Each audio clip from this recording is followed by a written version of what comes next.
Here's another tip for you. When you're tightening these down,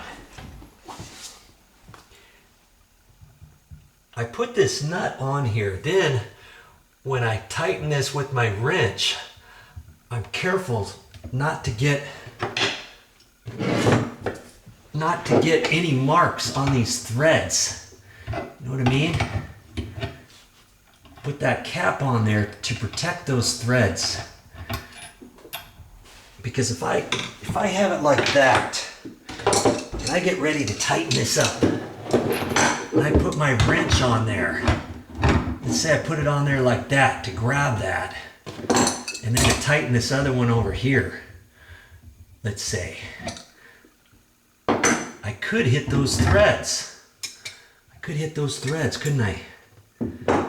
So I know it's easier to put the Teflon tape on this one before you put it on, but you really can't do that. I mean, if you do, you got to put this nut back on, and then usually when you put the nut on over the Teflon tape, then when you take the nut back off, you're loosening up some of the Teflon tape, and it doesn't work too well. So, you know, you're better off leaving this nut on like that until you have this tight.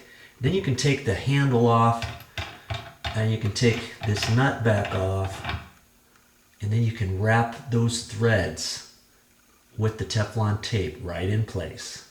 Oh yeah.